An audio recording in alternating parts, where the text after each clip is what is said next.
Okay, good afternoon dear students. लगभग में हम लोगों ने जो है 50% जो है फ्लूइड मैकेनिक्स का सिलेबस कवर कर दिया है। ओके, और फ्लूइड स्टैटिक्स वाला पार्ट भी लगभग में फिनिश हो गया है। तो हम फ्लूइड डायनेमिक्स से स्टार्ट करते हैं। और इससे काफ़ी न्यूमेरिकल जो है आपके यूनिवर्सिटी एग्ज़ाम में आते हैं। तो फ्लूइड डायनेमिक्स और ये लैब में भी इसके कई एक्सपेरिमेंट हैं, 3 to 4 एक्सपेरिमेंट हैं for measuring the discharge and velocity of the flow. तो it is a very important. Okay, तो देखते हैं आगे और कंसंट्रेट करें आप लोग। और जो पीछे के अभी थोड़ा लेक्चर जो है काफ़ी टाइम डिले में चल रहे हैं, तो आप लोग जो है पीछे के जितने भी लेक्चर हैं उन्हें रिवाइज करें। और लगभग में 50% सिलेबस हमारा फ्लूइड मैकेनिक्स का ख़त्म हो गया है। तो अगर लेक्चर कम भी डाल रहे हैं तो सिलेबस हमारा ठीक ठाक है, बाकी 50% हम कवर कर देंगे। ओके, चलो आगे बढ़ते हैं हम। तो सबसे पहले देखते हैं what is the fluid dynamics. Okay, तो मैंने फ्लूइड स्टैटिक्स पढ़ाया था। फ्लूइड स्टैटिक्स में पढ़ाया था fluid statics is the branch of mechanical engineering in which we have studied only about the velocity and acceleration, only about the velocity and acceleration which in the certain flow field. किसी flow field में velocity और acceleration की study हम लोग करते थे, not more than that. और for studying that we have using the two approach. One is the Eulerian approach and second is the Lagrangian approach. मैंने बताया था कि दो अप्रोच हम यूज करेंगे फ्लूइड स्टैटिक्स में, फ्लो की स्टडी के लिए, वेलोसिटी और एक्सेलेरेशन को निकालने के लिए। और उन दोनों अप्रोचेस के बारे में बता दिया था। ठीक है, उसके बाद velocity field, okay, rotational flow, rotational flow, और मतलब एक्सेलरेशन के बारे में everything I have clear. Okay, now here the fluid dynamics. तो फ्लूइड डायनेमिक्स क्या है? The fluid dynamics is the branch of mechanical engineering और in the branch of fluid mechanics in which we have studied about the force causing the motion. जो force, जिस force की वजह से motion हो रही है, उस मोशन को हम स्टडी करते हैं फ्लूइड डायनेमिक्स में। तो यहाँ पे we are not focusing about the velocity, acceleration and this type of things. Here we have concentrate over the pressure and pressure measurement as well as force measurement. They are two only most important variables on which we have focused. तो वही मैंने यहाँ लिखा हुआ है, the fluid dynamics, in fluid dynamics we have studied about the force causing the motion of the fluid. तो force आप कैसे निकालेंगे? किसकी हेल्प से? The Newton second law is applied for calculating the force involve in the motion of the fluid. तो हम Newton's law पढ़ते थे ना, जैसे summation of all the external forces on the body is equal to mass into the acceleration of the body in the given direction. हम ये पढ़ते थे न्यूटन सेकंड लॉ। ओके, और इसी को हम मोमेंटम इक्वेशंस भी कह देते थे, और इस तरह से लिखते थे कि summation of all the external forces equal to m dv by dt। अगर मास कांस्टेंट होता था तो आ जाता था dy dmb by dt। और mb क्या है? p बराबर mb है ना, मोमेंटम। mb क्या होता था? मोमेंटम। तो dp by dt is equal to summation of all the external force, ये हम पढ़ते थे। तो this is the rate of change of momentum. This term is known as the rate of change of momentum. Okay, तो the rate of change of momentum is equal to the summation of all the external force over the fluid element. So this is known as the Newton's second law. तो ये हम पहले basics वगैरह 10th-12th में ये सब पढ़ चुके हैं। तो उन्हीं बेसिक्स का यूज करते हुए हम एक रिलेशन डेवलप करेंगे, ओके, जो फोर्स को फाइंड आउट करने में हमारी हेल्प करेगा। ओके, तो we are using the momentum equation और the Newton second law for calculating the force और द प्रेशर। तो here we have consider there is a small element. ये कोई एलिमेंट मैंने ले लिया, this is the small element which has the length ds, इसकी length है। And there is a stream line, एक स्ट्रीम लाइन है, this is the stream line, stream line. Okay, this is the stream line, एक stream line मैंने ले ली। और उस stream line पे अगर इस पार्ट का एरिया dA है तो P इंटू डी ए इस डायरेक्शन में फोर्स लगेगा। ds डिस्टेंस है तो इस डायरेक्शन का प्रेशर ज्यादा होगा, P plus del P by del S into D S into D A. नीचे डायरेक्शन में लगेगा, और वेट जो है इस एलिमेंट का नीचे डायरेक्शन में लग रहा है, वेट क्या होगा, weight W is equal to mg, mass क्या होगा, rho into volume into G. Okay, rho into volume क्या है इसका, एलिमेंट का, स्मॉल एरिया dA इंटू इसकी small length ds into G. तो ये आपका वेट ऑफ द एलिमेंट लगा हुआ है। तो वेट जो है, वेट डायरेक्शन किधर होगी, डाउनवर्ड डायरेक्शन में, वो यहाँ से स्ट्रीम लाइन से थीटा एंगल बनाता है। तो ये मैंने एलिमेंट यहाँ पे ले लिया, dz is vertical direction and ds is the inclined stream line length ds at an angle theta. तो यहां से देखें तो cos theta is equal to हमारा होगा dz बाई ds। ओके, अब हमें क्या करना है कि फोर्स निकालना है कि इस पे फोर्स कितना लगना है, मोमेंटम इक्वेशन निकालनी है। तो हम क्या कहते हैं, इस पे अप्लाई करते हैं न्यूटन सेकंड लॉ। तो लिखते हैं इस पे, apply the Newton's second law. किस डायरेक्शन में अप्लाई करते हैं, along the direction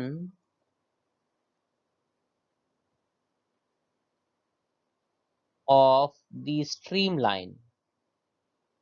इसकी डायरेक्शन में, स्ट्रीम लाइन की डायरेक्शन में, जो ये डायरेक्शन है, हम इसी में अप्लाई करते हैं न्यूटन्स सेकंड लॉ। तो हम मानते हैं कि स्ट्रीम लाइन में इस डायरेक्शन के फोर्स तो पॉजिटिव हैं, जितने फोर्स स्ट्रीम लाइन के इस डायरेक्शन में लगेंगे वो निगेटिव होंगे। ठीक है, तो P इंटू डी ए हमारा पॉजिटिव है, minus P plus del P by del S into D S into D A downward direction में है। अब वेट लग रहा है इधर और W ये थीटा एंगल बना रहा है, तो यहां से वेट इस डायरेक्शन में इसका एक कंपोनेंट लेते हैं, तो minus rho G D A D S cos theta. ये तो इस पर फोर्स हो गए। अब न्यूटन सेकंड लॉ क्या बताता है, summation of all the external force is equal to mass into acceleration. तो मास इसका कितना है देखो, rho into D A D S into acceleration कितना है, A S. This is the equation number 1। Okay, आगे बढ़ते हैं। अब जो एक्सेलरेशन होगा, आप लोगों ने पढ़ा है acceleration A S is equal to क्या होता है, del V by del T, मैंने पहले भी पढ़ाया है, plus D V by D S. Okay, लेकिन अगर स्टडी फ्लो है, स्टडी फ्लो के लिए del V by del T क्या होगा आपका, 0 होगा। तो एक्सेलरेशन ए एस क्या रह गया, V D V by D S रह गया, यही तो रह गया एक्सेलरेशन। तो फर्दर अगर जो से हम आगे क्वेश्चन को सॉल्व करते हैं, तो हमारा आ जाता है minus del P by del S D S into D A. ठीक है, minus rho G D A D S cos theta equal to rho into D A D S, acceleration ही रख जगह रख देते हैं, B D B by D S. तो यहाँ सबसे पहले तो D A D S common ले लेते हैं चारों तरफ से, तो हमारा क्या बचेगा, minus del P by del S minus rho G cos theta is equal to rho V D B by D S. तो इन सारे टर्म को इधर ले जाते हैं और रो से डिवाइड कर देते हैं, तो हमारी इक्वेशन क्या रह जाएगी, 1 by rho D P by D S plus G cos theta plus V D V by D S. ये हमारी इक्वेशन आ गई।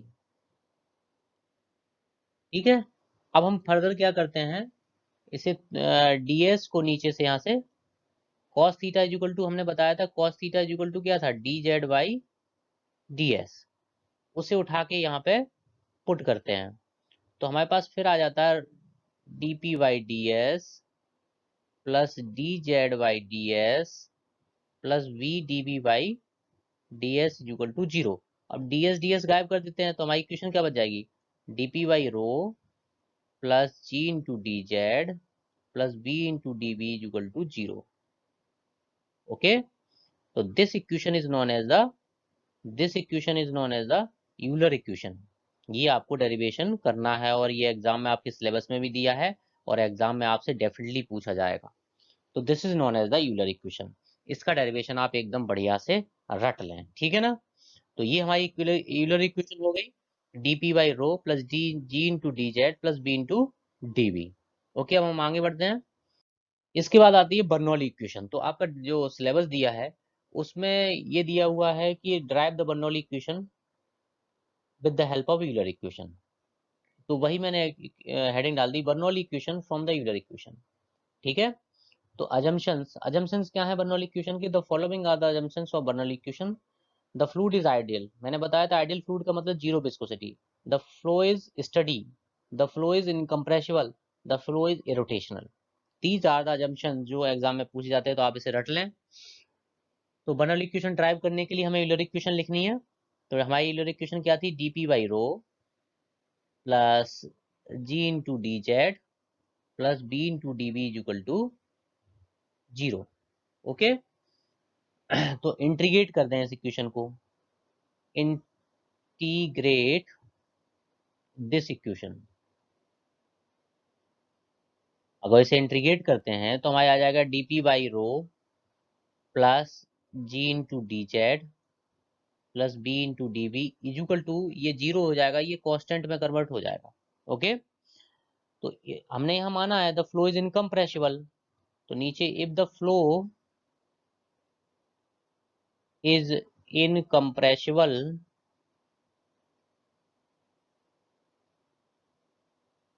Then rho is equal to constant.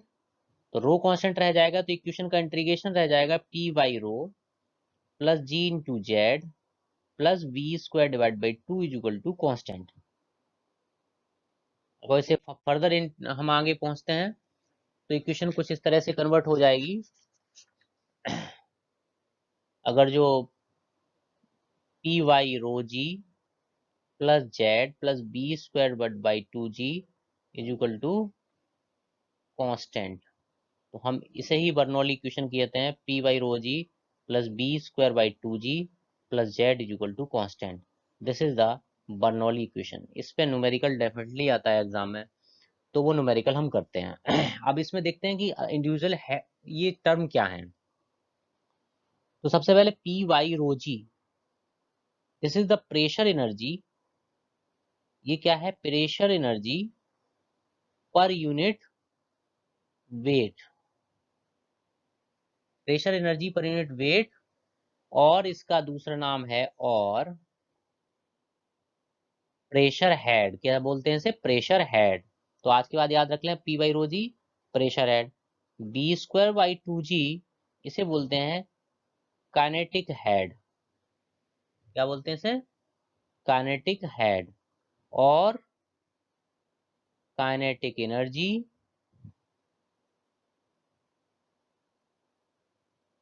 पर यूनिट वेट। जेड क्या है? पोटेंशियल हेड, और इसे बोलते हैं potential energy per unit weight. तो ये आप ध्यान रख लें। तो कुल मिला के मैंने बताया कि तीन हेड हो गए। One is the pressure head P by rho G, second is the kinetic head B square by two G, third is the potential head Z. तो बर्नौली इक्वेशन क्या कहती है? According to Bernoulli equation, Bernoulli equation the sum of pressure head comma kinetic head and potential head remains constant along the direction of the streamline। तो हमारी Bernoulli equation क्या कहती है? According to Bernoulli equation the sum of the pressure head, kinetic head and potential head all remain constant along the stream line. तो किसी stream line के according total energy according to conservation of energy, all the energy of the fluid remain constant and it will be interchange from pressure to kinetic, kinetic to potential, और यही इस तरह से change होता रहेगा, लेकिन along the streamline total energy constant आपकी रहेगी। तो आप इस चीज को याद कर लें कि P बाई रो जी, ये बहुत इंपॉर्टेंट इक्वेशन है, इसका आप बार बार यूज करेंगे, is equal to sorry is equal to constant. Okay, तो ये आप याद कर ले अलोंग द स्ट्रीम लाइन।